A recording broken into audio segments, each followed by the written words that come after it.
रेहाना और रवि की शादी के वक्त रवि के पास कुछ नहीं था। रेहाना, तुमने मुझसे शादी करके एहसान किया है।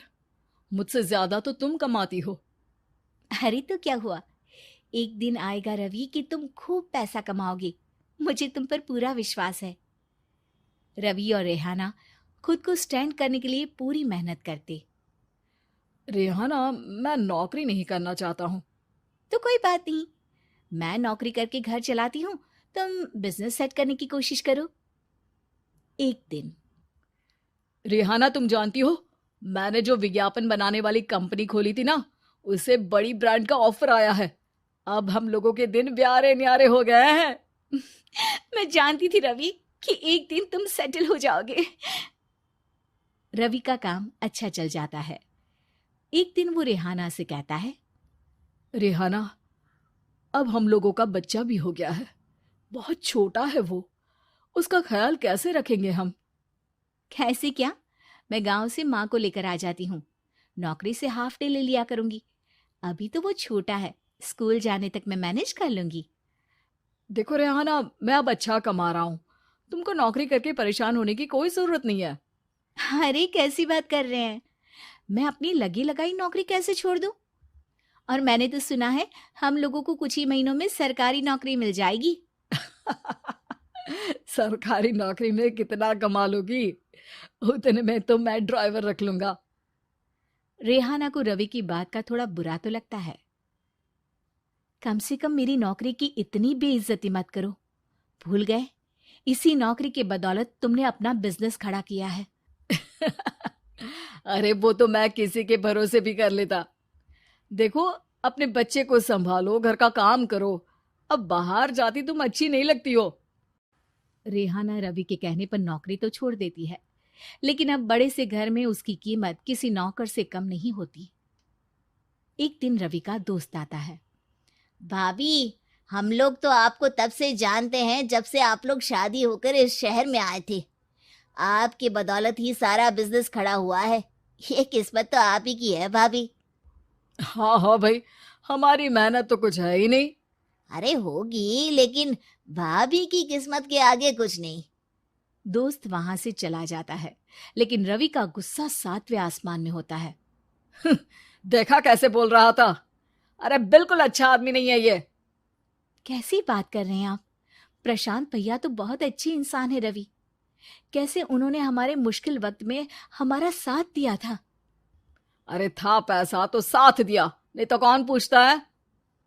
रवि का व्यवहार पैसा आते ही अलग हो गया। वो बंदे को बंदा नहीं समझता। घमंड से घिरे रवि ने तो एक दिन हद ही कर दी। रेहाना, मैं अब तुम्हारे साथ नहीं रह सकता हूँ। क्या क्या बकवास कर रहे हो रवि? क्या कहना चाहते हो? और क्यों नहीं रह सकते तुम मेरे साथ?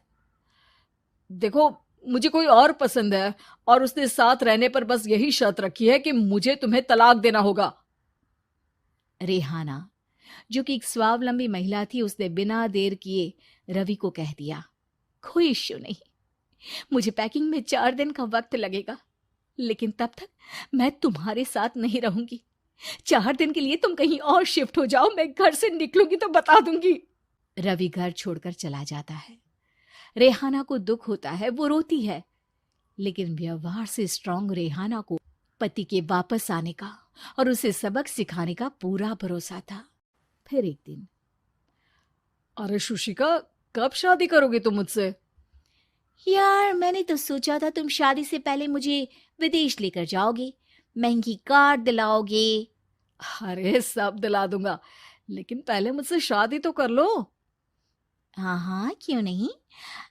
मैं कुछ दिनों के लिए अपने मम्मी पापा के पास जा रही हूँ और लोगों से अपनी शादी की बात करूंगी। अरे शुशिका, कैसे रहूंगा मैं तुम्हारे बिना? अब तो शादी ही होने वाली है हम लोगों की। शुशिका रवि को छोड़कर चली जाती है। रवि घर आता है, जहां रेहाना को ना पाकर उसे सब अजीब लगता है। घर तो रेहाना के बिना कुछ नहीं है।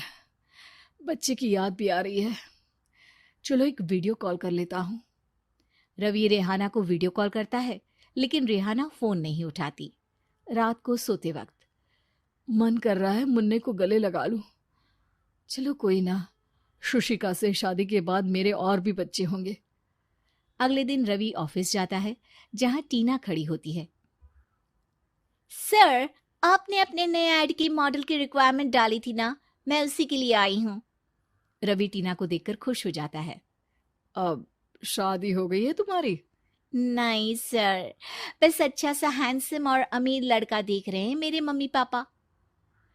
रवि के दिमाग से तो टीना को देखकर शुशिका का ख्याल भी खत्म हो जाता है। अरे यार, ये लड़की मिल जाए कितनी सुंदर है। शुशिका तो इसके आगे कुछ नहीं है। आ, अब क्या तुम्हें ऐसा नहीं लगता कि मुझसे मिलकर तुम्हारी ये खोज खत्म हो गई है? आप ना, आप तो 2 बच्चों की पापा लग रहे हैं। अरे नहीं नहीं, मेरी शादी तो हुई थी, लेकिन बीवी को किसी और से प्यार था, मुझे छोड़कर चली गई। खैर, टीना की दोस्ती रवि से हो जाती है, लेकिन 1 महीने बाद शुशिका रवि के पास वापस आती है। मेरे मम्मी पापा तुमसे मिलना चाहते हैं, लेकिन उन लोगों को ये मत बताना कि तुम पहले से शादीशुदा हो, और हाँ, शादी से पहले अपनी सारी प्रॉपर्टी तुमको मेरे नाम करनी होगी। अरे पागल, अब मैं तुमसे शादी ही नहीं करना चाहता। भला ऐसी लालची औरत से कौन शादी करेगा? तभी वहां टीना आ जाती है। रवि, ये पागल सी औरत कौन है? देखो, तुमने ही कह दिया ना पागल, तो पागल ही है। पता नहीं कौन है, कह रही है शादी कर लो, लेकिन शादी से पहले अपनी सारी प्रॉपर्टी मेरे नाम कर दो। बोल तो सही रही है। वैसे तुम जानती हो, मेरी एक सहेली है, उसके पति ने उसे पैसा आते ही छोड़ दिया, जबकि उसको खड़ा करने वाली ही मेरी सहेली थी। और मुझे भी भरोसा नहीं है। अगर मैं भी तुमसे शादी करूंगी तो तभी, जब तुम मेरे नाम अपनी सारी प्रॉपर्टी कर दोगे। अरे हाँ हाँ, क्यों नहीं, बिल्कुल कर दूंगा। रवि और टीना की शादी की तारीख तय हो जाती है। वो अपनी सारी प्रॉपर्टी के कागज लेकर शादी वाली जगह पर पहुंचता है, लेकिन वहां टीना आती नहीं। रवि टीना को मैसेज करता है। कहाँ हो? सॉरी, मैं तुमसे शादी नहीं कर सकती, मुझे तुमसे भी ज्यादा पैसे वाला मिल गया। रवि को गुस्सा आ जाता है। वो गुस्से से सारा डेकोरेशन तोड़ रहा होता है कि वहां रेहाना आ जाती है। सर, क्या हो गया? क्या डेकोरेशन पसंद नहीं आई आपको? अ, तुम यहाँ क्या कर रही हो? मैं यहाँ की डेकोरेटर हूँ। क्या आपको पसंद नहीं आई यहाँ की सजावट?